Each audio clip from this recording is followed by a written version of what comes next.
Welcome to Honest Brew. I am Cheale. Monique. And I'm Sarah. You came up in the girl boss era, or maybe you're still recovering from it. This one's for you. We're not saying ambition is bad or that wanting to build something big is wrong, because certainly we're all builders here. We're saying that the model we were sold on was broken from the start. And we don't have to choose between success or sanity. You don't have to perform your life for content. You don't have to prove your worth through productivity or busyness. You definitely don't have to call yourself a boss babe ever again. Sorry, I always had a thing for that hashtag. It really bothered me. But if you don't want to, here's to building businesses that let us be whole humans. Here's to slow, sustainable growth. And here's to unlearning the lie that rests in something we have to earn. What's your girl boss era story? I know mine was just being pressured by the hustle culture, but we'd love to hear yours. So find us on Instagram, DM us.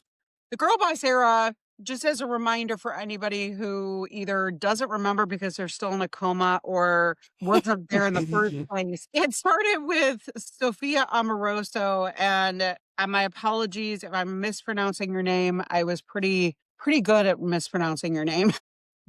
But she created a book that was on her own girl boss journey. And what that did was catapult a culture in females that was toxic and just added on another element of the superwoman pressure that we have. And of course, with the social media aspect of it, it was now a visual pressure. So ladies, I want to hear your girl boss stories if you have one. I would like to start by just saying that I never fell into the girl boss vibe, but I absolutely witnessed it. And it was always like, are these real people? Like, are they actually so badass? And then they look perfect as well. And they're accomplishing their, goals every year and conquering the world. Like, it just seems really fluffy to me, not true to maybe who they were or even healthy in any way. For me, I really liked it. And I can see why I really liked that period when I was first starting my business, because I started in entrepreneurship when I was in college, where it's like I had a food blog, then I went to health coaching to now what I do. Growing up, I was always applauded for my ambition. Like, I was the classic overachiever, type A, always heard I'll go far. So when I see these women have these successful businesses and it's like, work hard, the ambition, I'm like, say less. Like, I've already was getting so primed for it. And I feel like when that started to change was I wasn't seeing the results that they were seeing. Mm-hmm. I'm like, why aren't I making the same money? Why aren't these things happening to me? And when I reflect on little Sarah, it's like I was so insecure. Like, I wasn't ready to be that version of me. Not necessarily a girl boss, but the version of me that had the success I wanted back then. So I always kind of felt like this tension of like, I'm doing ABC, so why aren't I at Z yet? And it was because I was forcing myself to work in a way my body didn't want me to work. I can see now how I think the messaging started off good, like there was a good intention behind it, but over time and with how social media grew, it became something toxic where it's like, if you're not acting like this, you won't be successful. And that kind of language immediately turns me off. It's kind of like, you have to do this. Your girl's not going to do it. I'm going to fight against it. And through doing the work on myself, it helped me understand that era better and understand, like, if this doesn't resonate with me, I can just stop doing it and do something that does work for me. So it's like, you're not getting trapped in that box. Just because someone did it one way and they are successful doesn't mean the way you want to do it won't be. The journey is so personal for each person. It's like creating like one way of being or something in this girl boss era seems false just right from the start.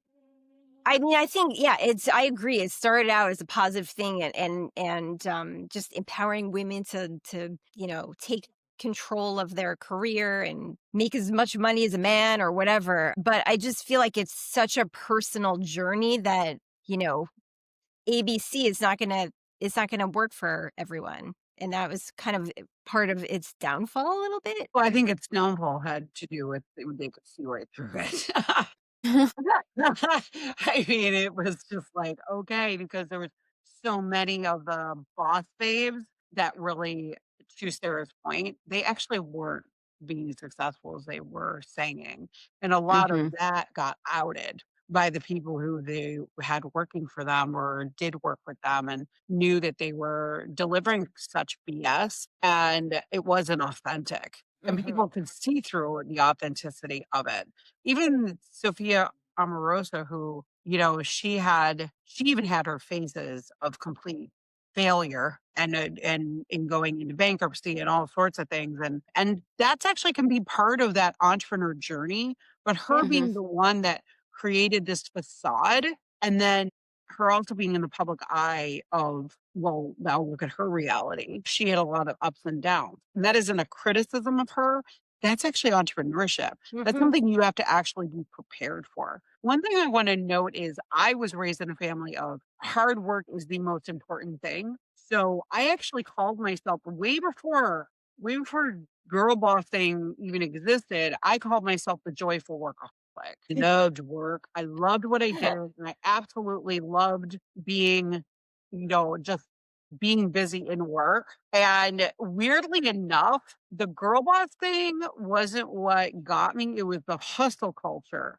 And of course, girl boss gained I think, a superficial aesthetic to the Mm. female version of hustle culture. Yes. I got into Gary Vaynerchuk, who was all about promoting hustle culture. And because he was a social media guy and I was in marketing and such, I read a lot of his books and things like that. But he was a big promoter of hustle culture, which came obviously around that same time. Now that was like my journey and what I've learned in my own. And I agree with you, ladies. It's a very personal thing when you're creative and you aren't giving yourself space and you're in busyness all the time, that's a survival mechanism that is extremely toxic. And through my journey now giving myself slow mornings and giving myself space to things, I get way more done. I Yep. am way more productive. I procrastinate way less. And for me, I think there's some people, I'm not the only one, where hustle culture is not a fuel. It's literally toxic waste. Mhm. And it's something that just will never work for you. And it's interesting because I actually saw something the other day, and I actually sent this to you, Monique. Sorry, Sarah, I'll send it to you. But it was just a commentary about how the women, how we hear this thing of like, you get up early and your day is like you're more productive and blah, blah, blah, blah, blah. And it's like, and it was basically about learning your own circadian rhythm of what actually works for you. And that in general, and I'm sure there's exceptions to this, but in general, women rhythmically are at their best starting after 11 o'clock. So we actually, slow mornings are actually a really good thing for women. And some of that probably has to do with our age and where our hormones are and things like Mhm. that.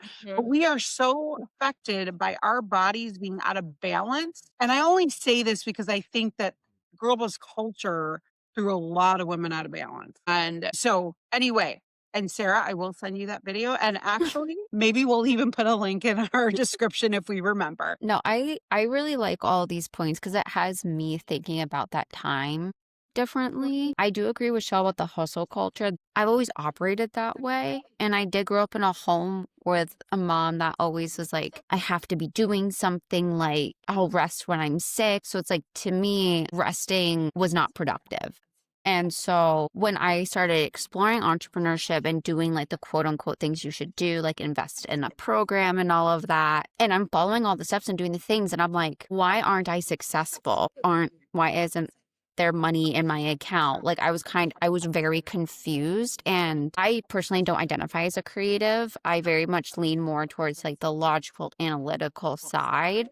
So the concept of making a business for felt easy because like you get the LLC, you get your website, you do this. I was blindsided by the personal development work. Like a good chunk of starting was doing that personal development work, which meant really unlearning a lot of the stuff that I was seeing on social media about being a girl boss and what people were saying is like what you have to do to be successful. And to me, that was having slower mornings, seeing that if I have to have a mental breakdown or go take a nap, have a snack, that stuff's productive because I will come back clearer to the situation. And it taught me that I didn't want my business to be my life. Like I wanted it to support how I wanted to live, not dictate it. And I feel like with Girl Boss or like even like Leela Hermosi, I feel like would be a good girl boss. It's like you work all the time, you're compact. And it's like, that's what she wants to do because it feels good to her and she has certain goals. But I don't need to operate the same way as she does in order to be successful. And it just reminds me of, I know I always bring in the mom perspective, but did any of these girl bosses have kids? Because how did they fit? How did that fit into their life? You know, it just felt like, again, I think it started out very positive, empowering women, and then it turned into something that was a lifestyle that was totally unrealistic and, you know, just felt out of balance. I think that's the biggest thing for me. It felt very like an unrealistic lifestyle that was out of balance. And, you know, during that time, I think it was like 2010-ish is kind of when it started coming to light. I actually had my 2 kids at that time, 2 little babies. And so, you know, I would see on social media, I would see all these like perfect, like the blazer and the perfect nails and sitting at the desk that had no clutter on it and it was all white. And everything was like clean. And, you know, and then there's me who was on a conference call while I was feeding my son, you know, and it was just like the opposite. It just felt like, how is that real for them? Like, is that real for them? It never felt real. But then again, not everyone, you know, everyone has like different ways to manage their life and business. And so, you know, I just thought like I was doing it wrong or I was doing it different. How you brought up social media, because I do feel like now people want authenticity. So it's very clear now looking back how inauthentic it was. And how it came out over time where people would rent cars and take photos and say it's their car. They would have an Airbnb and have it's like it's their home. It's like we found out very quickly what was actually true and what was not based on either the creator being transparent or them being exposed by someone who'd work with them, whether it be like a contractor or a client. So I also feel like that's what also deteriorated Girl Boss a bit is people wanted the real. They wanted the other moms. They wanted to actually see what was happening behind the scenes, not just that shot of a clean desk. Because I bet you later that day, she's not clean. Yeah, I mentioned a little bit of that earlier because it was because people could see through the lie. I mean, that was just, but I also want to do sorry, I want to do a fact check. I want to make sure that we're clear that the girl boss movement started in 2014. So it actually, and I'm not trying to out my cohort here. I just want to make sure that we are putting the wrong dates in here. But with that said, I I had my daughter. Well, I had adopted her in 2004, and so 2014. I mean, I would say because I talked about being like a joyful workaholic, I was already in that before Girl Boss, so I can't blame Girl Boss for that. I'm not going to blame my parents even. It's something I chose. But with that said, being a mother entrepreneur, I think that that is a whole conversation in itself, even though I think it's good to bring up here because now we are aware of how much a lot of these like social media moms, how damaging they have been to their children, abusive to their children. I mean, there's women literally in prison for that, trying to put on a facade out in social media. So I do think that there is a whole topic just in that of the toxicity of social media and what it can create. And I think it creates a lot of monsters that go to almost an inhuman version of themselves, which thankfully I think that like that stuff is being called out more and more and more, and that's been going on. And I think the pandemic actually really kind of helped with some of that. If I'm getting my timeline right, it would seem to be around that time when a lot of stuff was coming out. So there is the transparency of women taping their bodies to make themselves look thinner or using Photoshop to make their bodies look different. And now, of course, we got more transparency on that. And now we're moving into AI, where now I can just have AI make my desk look clean if I wanted to. So thankfully, we left the girl boss era. But one thing I want to bring us to, though, is I think, Monique, your point about being a mother, I think applies to anyone who is even not a mother. And what I think it does is it brings us to a place of real priorities, right? Because even Sarah, who does not have kids, you have your life priorities and what is healthy for you. And I think that that is one place to explore here, because what girl bossing did, and once again, I'm a self professed workaholic, and thankfully I'm not anymore. But even that was my priorities were out of whack. Right. Mhm. And I even have moments of grief of like, yes, I worked at home. Yes, I worked for myself. Yes, I was with my daughter most of the time. But I still feel like there were moments where I missed with her because I was so focused on the computer and what I needed to do for Mm. work. Yep. And there is that guilt of that. But that same guilt can be reflected even as a mother, with me even taking care of myself and my mental health, having the balance of even just your spiritual life, if you are married or have a partner, your relationship with them. Like, oh my gosh, like look at some of these influencers and how like they are with the rest of their lives are so focused on their camera, they forget about everybody else. But to a certain degree, that can be not just social media for us, that can be any kind of idol in our life. That can be any kind of like thing, like we're focusing too much on work, or we're focusing too much on our appearance, or anything can put us out of balance. So wanted to sprinkle that out there because I feel like that is what I'm hearing mostly from our conversation. I appreciate that call out because it had me thinking bigger on I would ignore like my normal bodily functions to keep working. I would like work and get to a point where my fiance is like, are we roommates? And to me, it's like Yeah. those kinds of things. I don't want to say forced me, but like it challenged me to really think like, do I want to operate this way? Mhm. I love my fiance so much, which means if I want him to say I need to make changes because it's not fair to him. I'm not being fair to my body by ignoring normal things like you should drink some water. And I will say if you're in that season of even like kind of like grieving like the ways you used to operate and realizing those same things are not going to get you to that same like that next level of success. It's like grieving that era of like, yes, that hustle culture, that kind of messaging got me to where I am, but now it's doing such a disservice to me. Because I do think about when I have kids, I don't want them just to see me at my laptop all the time. Mhm. Like, I want to show them a healthy balance of like not being on the screen all the time, like being present, emotionally regulating, like all of the things that we're not really taught in school, in life, really, unless we actively search it out. So I do say if you're in that where you're like intrigued by girl boss or you're like, ew, I can't stand it. It's like there are certain things that are going to support you to a degree, and then they're going to start harming you to a degree. Mhm. And I think I love what you're saying because it reminds me of that time period when I was in chaos mode like all the time. It was like not just work, but then having to care for babies at the same time. And it was just like this crazy blend of things going on at once. And at the end of the day, taking time, like just slowing down, doesn't necessarily mean that you're doing, you're getting less done.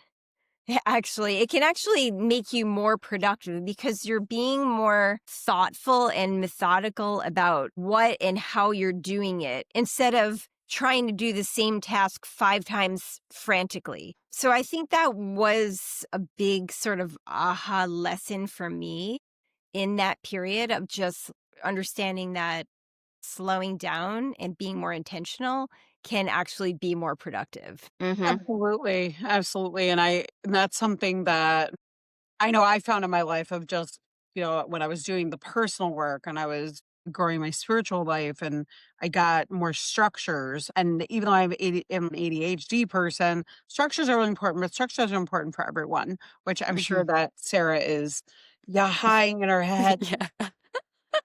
But one thing that comes with structures is it gets you down to your core value and what you're corely about. And I think that this is a really good place to land with this conversation because this lends into your company, your brand, your operation, your marketing, but it also comes down to you personally. When you really get centered with who you are, it is really easy to take these toxic trends and slam them down and say, no, not today. A conversation with someone one day, and I said, the really amazing thing about being Catholic is I can just look up the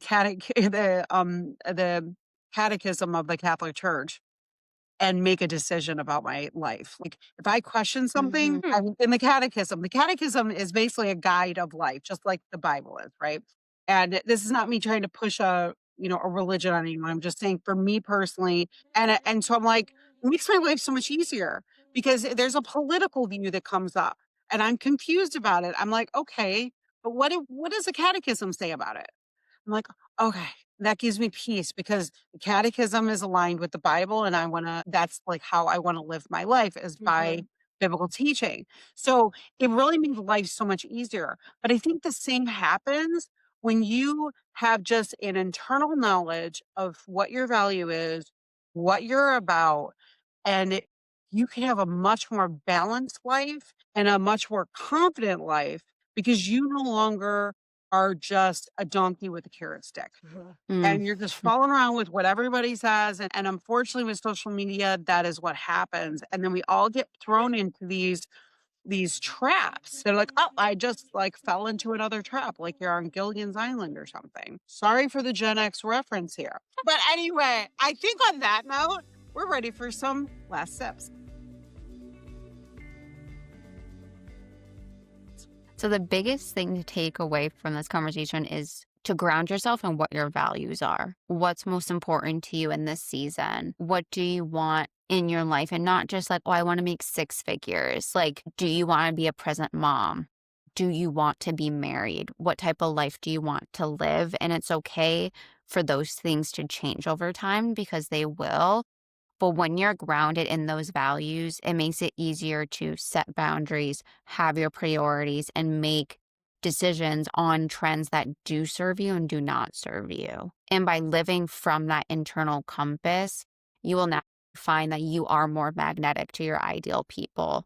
You will have opportunities come to you that you didn't even think of because you're grounded in your magnetism. So if you're unsure about what that is for you, because that was once me, where I would roll my eyes and be like, girl, what are you saying? I just want to make the six figures. I would take a day, a morning, whatever you have to get curious about why you even started your business in the first place. What is the big change that you want to see? Because if you are a service provider like us or in a different industry, you want to change people's lives. And since that is you will be paid very well for it. Yes. Remember, follow your passion and everything else will fall into place. And with that, thank you for listening.